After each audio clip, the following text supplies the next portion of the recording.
446 میں آ کر شیعوں کی حکومت کو ختم کیا تغرل بیگ سلجوکی نے۔ سلجوک مسلمان ہوئے تھے محمود غزنوی کے دور میں، سلجوک ان کے بڑے کا نام تھا۔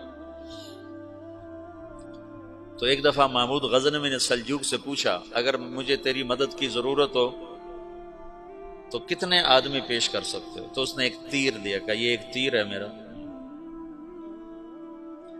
کسی کو یہ تیر بھیج کر میرے علاقے میں بھیج دو تو چند گھنٹوں میں 1,00,000 تلواریں تیرا پہرا دینے کے لیے تیار ہوں، میرے پاس اتنی طاقت ہے۔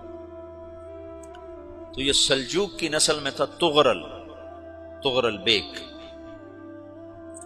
اللہ تعالیٰ نے جب عرب زوال کا شکار ہو گئے اور ضعف کا شکار ہو گئے، جیسے بڑھاپے کا کوئی علاج نہیں، جب قوموں پہ زوال آتا ہے تو اس کا بھی کوئی علاج نہیں، پھر اور قوم کو جگہ ملتی ہے۔ جیسے بڑھاپا ایک فرد پہ آتا ہے، ایسے بڑھاپا قوم پہ آتا ہے۔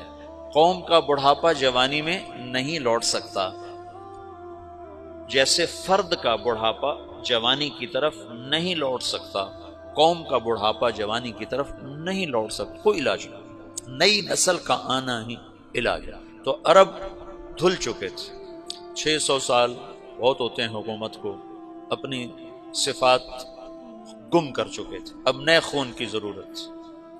تغرل بیگ پہلا شخص تھا جس نے آ کر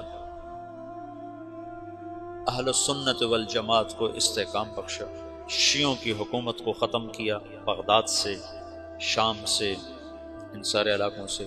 صلاح الدین ایوبی نے اسماعیلی شیعہ کی حکومت کو ختم کیا، مصر العاضد ان کا آخری خلیفہ تھا۔ صلاح الدین ایوبی نور الدین زنگی رحمۃ اللہ علیہ کا پروردہ تھا، اس کا دوست تھا، اس کے دوست بھی تھا، بچہ بھی تھا اس کے سامنے، زیادہ لکھنے پڑھنے کا شوق تھا۔ پھر اللہ تعالیٰ نے اس سے کام لیا اور اس کو مصر کا گورنر بنا کے بھیجا، مصر کی مدد کے لیے بھیجا۔ تو وہاں اس نے صلاح الدین ایوبی نے وہاں ختم کیا، تغرل بیگ نے یہاں ختم کیا۔ تو پھر سلجوک جو تھے نا یہ اقتدار میں آئے، ادھر ختم ہو گئی سلطنت بنو عباس کی، مصر ایک چھوٹی سی ترکوں کی سلطنت۔ تو اللہ تعالیٰ پھر مرکزیت کے لیے ایک نظام چلایا،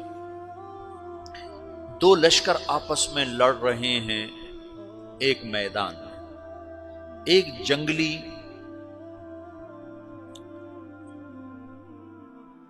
بدوؤں کا قافلہ، جنگل کے لوگ اپنے قبیلے کو لے کر، ایک جنگلی قبیلہ اپنے سردار کے ساتھ نقل مکانی کر رہا ہے ایک جگہ سے دوسری جگہ۔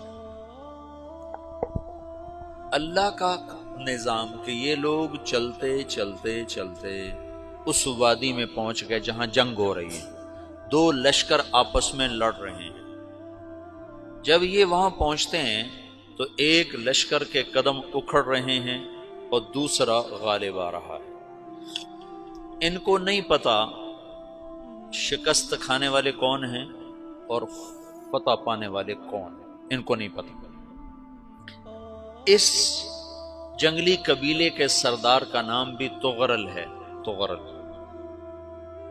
تو یہ سردار کہتا ہے جو شکست کھا رہے ہیں ان کی مدد کرو، کچھ پتہ نہیں کون ہے، کہتا جو شکست کھا رہے ہیں ان کی مدد کرو۔ تو 400 وحشی جنگلیوں نے فاتح لشکر کے پیچھے حملہ کر دیا۔ وہ تو ایک کافی ہوتا تھا، 400 دوڑ جب تلواریں پڑیں تو چند لمحوں میں نقشہ بدل گیا، بھاگنے والے جم گئے اور جمنے والے بھاگ پڑے۔ جب جنگ ختم ہوئی تو شکست خوردہ لشکر کے بادشاہ نے ان کو بلایا، اسے پوچھتا ہے مجھے جانتے ہو میں کون ہوں؟ کہا نہیں۔ کہا تو تم نے میری مدد کیوں کی؟ کہا انسانی ہمدردی کی وجہ سے، تمہیں شکست ہو رہی تھی اس لیے تمہاری مدد کی۔ اور اس نے اپنا تعارف کرایا، میں ہوں سلیمان سلجوکی، ترکی کا بادشاہ۔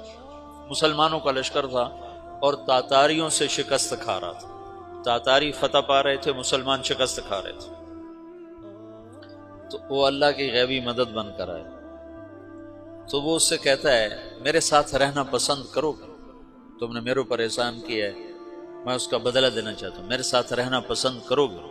کہنے کا کر لوں گا۔ تو اس نے اس کو لے کر ترکی آیا، اور استنبول اس وقت روم کی حکومت میں تھا، اس سے فتح کیا اس تغرل کے آگے چوتھے پانچویں پڑپوتے محمد فاتح نے۔ تو یہ استنبول ہے، یہ ترکی ہے، بیچ میں ایک چھوٹا سمندر ہے، یہاں ایک جاگیر ہے۔ تو سلطان سلیمان کہتا ہے یہ جاگیر تجھے وقف ہے، ادھر سے رومی مجھے تنگ کرتے ہیں حملے کر کر کے، تو میرا دفاع کرتے رہنا، یہ جاگیر تیری۔ اس جاگیر پہ اس نے اپنے قافلے کو آباد کر دیا، اپنے قبیلے کو، اور ایک چھوٹی سی حکومت بنا لی، جو ایک صوبہ سمجھو سلمان سلجوقی کا، وہ ایک چھوٹا سا صوبہ ہے۔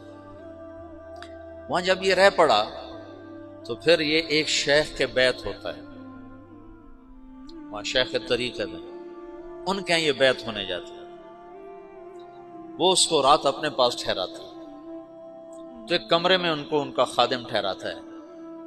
یہ جب کمرے میں جاتا ہے تو سامنے دیوار میں تاکچے پر قرآن پڑا ہوا ہے، تو یہ تغرل بیگ کہتا ہے یہ کیا ہے، یہ کیا ہے؟ تو وہ خادم کہتا ہے یہ کتاب اللہ ہے، قرآن ہے۔ اچھا، وہ اس کو وہاں چھوڑ کے باہر چلا جاتا ہے۔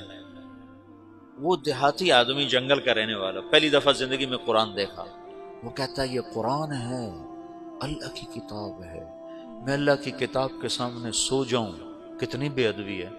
تو اس نے ایسے قرآن اٹھایا اور سر پہ رکھ لیا اور کھڑا ہو گیا، ساری رات قرآن سر پہ رکھ کے کھڑا رہا۔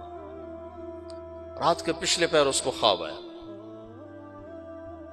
کھڑے کھڑے اس نے دیکھا کہ اس کی پشت سے ایک چاند نکلا اور شیخ کی بیٹی کے سینے میں جا کے اتر گیا۔